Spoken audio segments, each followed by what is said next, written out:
Hello, hi there. If you're listening to this for the first time, welcome. My name is Boris. This is the introduction to a sort of artist journal who is on his path to make a living with his art.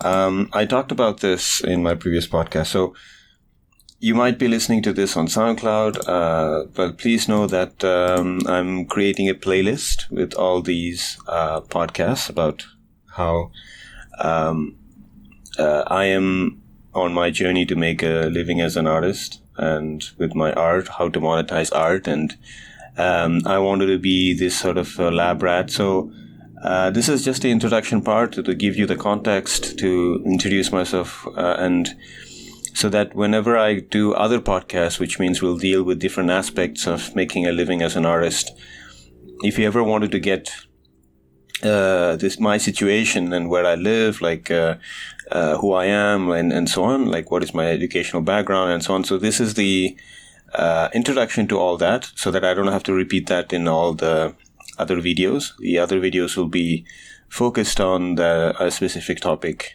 or a specific aspect of making a living as an artist. So one of the things that I've noticed is that from experience, whenever you listen to artist interviews, and trust me, I've listened to hundreds of them, of course, they shared their path to their art career, and hopefully it was, and it continues to be a successful one. And I love that. Like it always gives me some hope, some sort of motivation, and sometimes even like new ideas on how to approach art. But however, many of them did admit that once a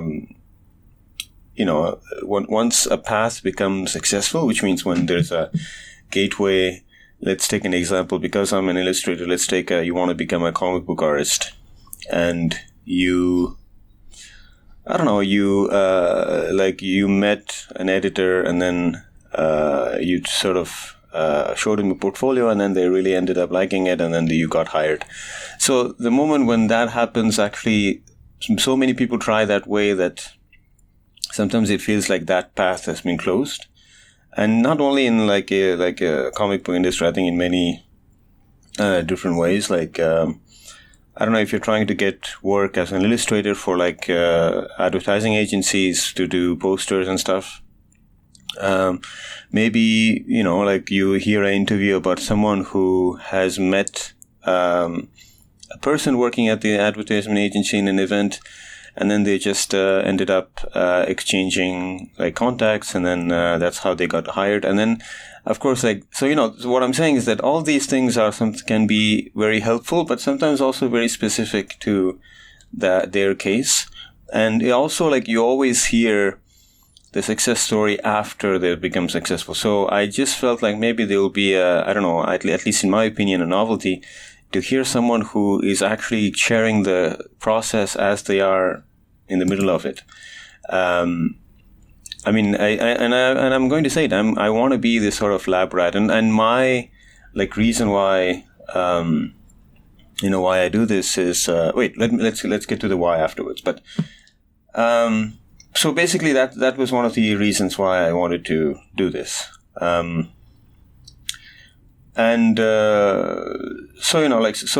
I was listening to an interview by Simon Sinek, and I don't know if you know him. He's very famous for giving one of the most popular TED Talks about finding your why. So what is my why, right? So everybody knows that monetizing your art is hard, and it has always been. I would like to explore to find the importance of artists in the world, especially in a world where there are so many changes that even experts are clueless how our future is going to look like. And I think, I just want people to engage with this profession just like any other profession. And, well, some people might say it might lose its charm that way, but all I want to say is that I think if you are a creative person and if you want to try to become an artist and make a living as an artist, I just want to be able to be one person who gives you some useful information. So, and this is what I would have preferred or what I like from others. So So I would like to state my objective with this playlist I'm creating. So again, you can check out my YouTube. If you're listening to this on SoundCloud, yes, you can. But you can also go on my YouTube channel, where I'll be actually creating a playlist of how to make money as an artist, or how to make a living as an artist. And this will be the introduction video or introduction podcast to that playlist. So my objective is to help artists monetize their art. Of course, since I'm a cartoonist, illustrator, I will focus on that. But I think the struggle is general, whether you are a dancer or a musician, or if you are engaged in any other art form. The other thing I would like to do is to tell you about my current situation, so that you can put everything in perspective. As I'm recording this in October 2019, I am 33 years old. I was born and raised in India. I did my higher studies. I studied in a French high school, and after graduating high school, I did my higher studies in Europe because there were no French universities in India, so I had to go to France. So I did my higher studies in Europe, and I worked there. And so I'm just cutting corners and getting to the point. But just to give you an idea, like I studied in Europe. I worked there, and now I'm currently living in a studio apartment in Bangkok, Thailand. I want to mention this because I don't want to bore you with these details by repeating this again and again, unless the topic of the episode requires it. Everything I know in drawing, digital painting, and inking, I have learned by myself. I've never been to an art school. And actually, I think one of the episodes I want to deal with that, like I want to talk about that. And I think there is value in going to art school, and it's just I didn't go. I've always loved drawing, and I've always been interested enough to put the hours to watch, like I don't know how many videos to learn whatever I wanted to learn and practice. And I find pleasure in drawing. So, and I'm really grateful that I found something in my life that I can focus on. And I've been drawing since I was 3 years old, I think, if I remember correctly, or maybe even earlier. When I was in high school as an artist, like making a living as an artist was not even on my radar. I was dreaming of wearing a suit and being a manager in quotes. At the same time, it looked attractive to me. I don't know, for some reason. So when it came time to choose out our specializations to go into university, I chose to do marketing because I thought that was a good choice. I studied in a French high school in India. There are only two French high schools in India, if I remember correctly, at least at the time.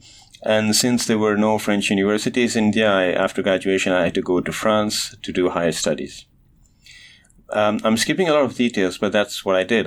All this to say that I have a marketing background with some business management skills. And then when I was 30, just 3 years ago, or a little bit more than 3 years ago, I felt like that what was for me a middle-age crisis, like I went through some sort of middle-age crisis. I don't know if, again, like when people say they're depressed, I mean, I know some people use depressed when they have a headache. So, and I don't want to, by saying that I went to a middle-age crisis, I don't want to make fun of people who are really going through that middle-age crisis. But I certainly again, suffering is very personal, so it certainly felt like that for me.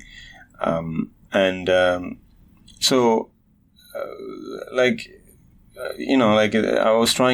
wanted to try to become an artist. I have to try it now instead of hating it and wonder what if it would have been to have tried, imagine I would have just continued on that job and when I'm 50, I would have just wondered I should have just tried, even if, my previous job paid a lot more. So I quit my job from this big global automotive company. And since I knew that it was a difficult career move, I had to find a job that I would love and would pay the bills, and at the same time a job which would be flexible enough to give me time to work on my art and other stuff. Because I do want to, and I'm still building my body of work. I gave private lessons to English and drawing, for English and drawing to make money on the side, so I applied for a teaching job. It was difficult, but then I got it, and now I'm currently teaching mostly English and sometimes French at a language center in Bangkok, while I try to figure out a way to make a living as an artist. So, and I love that job. It's very flexible. It pays the bills, and it's like, I don't know, it's, sometimes you plan something and it happens exactly as you want it, but you're still not happy. So sometimes I just catch myself, and then I just tell myself, I need to take a moment to be thankful for that. But, that's how human mind works. Like, you get bored really easily. So, and hopefully, I'm using that as a boost to sort of chase my project or focus or put more energy on my main project. I hope that sort of that. So that's where I am now. I'm working usually in the evening, like in the afternoon till night, like from 1 p.m. till 9 p.m. is my schedule for teaching. So which means I have the night and the whole morning. So usually I draw late at night. I try to get at least 6 hours, 7 hours sleep. What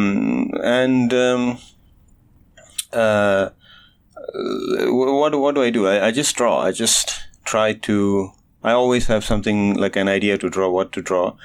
Either pictures that I want to, like references that I want to draw from, or just like like I said, I'm recording this in October 2019, so I'm doing Inktober, and it's almost the end of the month.